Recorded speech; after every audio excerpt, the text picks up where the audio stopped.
Werner Herzog Eats His Shoe is a short documentary by Les Blank centering on a bet between directors Werner Herzog and an ex-student of his, Errol Morris. The bet was that Errol Morris will never be able to make a movie, and due to his success winning the bet, Werner Herzog keeps his word, fulfilling the promise to eat his own shoe. The experience is reflected by an earlier event where Werner Herzog, noticing how dangerous the creation of his film Even Dwarfs Started Small was, his performers having been set alight and run over by a van, Werner Herzog promised that he would jump into a cactus after finishing the film. Keeping his word, he did exactly that. Within Werner Herzog Eats His Shoe, Herzog admits that he still has cactus needles stuck inside of his knee. This seemingly absurd short documentary not only illustrates that Werner Herzog is a man of his word, the shoe-eating event is promoted and performed in front of an audience, which Herzog uses to benefit Errol Morris's film Gates of Heaven, claiming that the film still requires distribution.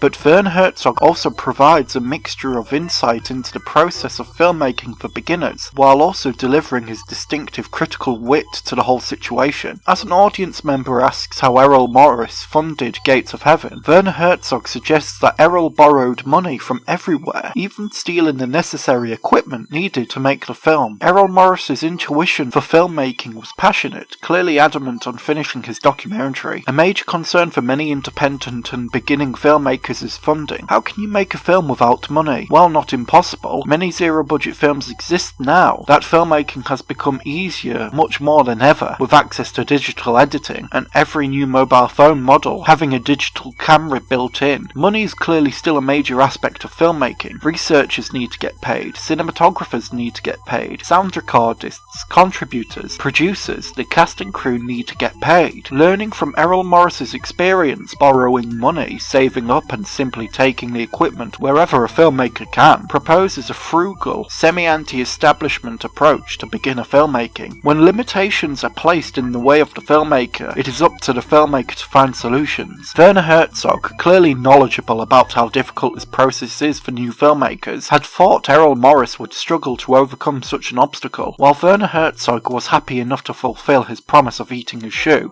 which is boiled for 5 hours with a mixture of garlic, onions, rosemary and hot sauce to make the inedible much more palatable. In true Herzog-esque fashion, Werner Herzog later elaborates that to be a filmmaker, one is a performative clown, an illusionist. To be a filmmaker is to specialize in the projection of light, similar to a clown on a stage within the spotlight. Within this train of thought, Herzog eating his own shoe isn't unlike a performer reciting their anticipated routine. For such a potentially absurd idea as a critically acclaimed director eating their own shoe, Werner Herzog Eats His Shoe also retains much of Herzog's critical eye. While preparing the shoe, slicing into the leather, he suggests that the unconventional meal will be more preferable to the many Kentucky Fried Chicken meals that Herzog has survived. As the film begins, Werner Herzog suggests that television is a form of hell, that there should be a war against advertisements. This criticism comes full circle when Herzog elaborates that civilizations will die without a distinctive language of imagery. This criticism is intercut with recognizable advertising for big brands. If, as viewers, we understand Herzog eating his own shoe as a form of promotion for Errol Morris's Gates of Heaven, then the image of him eating his shoe fulfilling a promise after losing a bet agreed upon by two filmmakers, teacher and student, upon their understanding of the difficulties of independent filmmaking, funding and distribution, then when Werner Herzog criticizes advertising as something insubstantial, we can understand and empathize with his observation. The eating of the shoe, an advertisement of sorts for Gates of Heaven, was a spectacle filled with a wealth of backstory, understanding, solidarity, and in the end provided a humorous, absurdist image of a man eating a shoe. This type of event is so much more impactful, so much more memorable than the decades of advertising that preceded it. In conclusion, Werner Herzog Eats His Shoe may sound like a blunt, direct title, and in some way as it is, Werner Herzog definitely eats his own leather shoe in his short film. With his critical eye and within a 20-minute running time, Herzog showcases his understanding of advertising, imagery, and the process and struggles of filmmaking, all while fulfilling a bet. What we see within this short documentary is so much more profound than simply a man eating a shoe. We come to understand the solidarity between filmmakers, the necessary evil of advertising, while also demonstrating how a promotional event can have more meaning than decades of advertising before it, and that if we wish to create films, we should find solutions to our obstacles and create them. Long live Werner Herzog.